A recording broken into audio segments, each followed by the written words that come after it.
ગુરુને આજના તરફની આપણી ભેટ છે.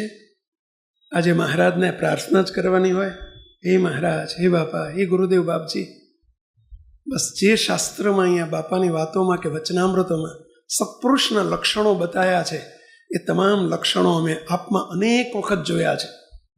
આપ એવા દિવ્ય પુરુષ છો. અમે બધા આપના બાળકો છીએ, માત્ર શિષ્યો નથી, આપણે દિવ્ય પુરુષના બાળકો છીએ ને બેલા બેલા. અમે બધા આપના દીકરા છીએ ને દીકરા બેલા.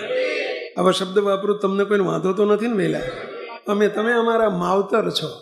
બસ અમારી આજ સુધીની થયેલી ભૂલો, અમારી ક્ષતિઓ, અમારી ત્રુટિઓ, અમારી અવળચંડાઈ, અમારી અવળાઈ, અમારા દોષ, અમારા સ્વભાવ, અમારી પ્રકૃતિ, એની સામે ક્યારેય જોશો નહીં. કારણ કે આપ જોશો તો દુખિયા થશો. જો અમારા સ્વભાવ પ્રકૃતિ આપ જોશો તો આપ દુખિયા થશો, અને આપ દુખિયા થાવ એ અમને પોસાય એવું નથી. માટે દયાળુ હશે કરીને અમને નિભાવજો, છેલ્લા શ્વાસ સુધી નિભાવજો. અમારા સર્વે અપરાધોને, ગુનાને, અમારી ભૂલોને આજના ગુરુ પૂર્ણિમાના પ્રસંગે ક્ષમા કરજો, બક્ષિસ દેજો, માફ કરી દેજો.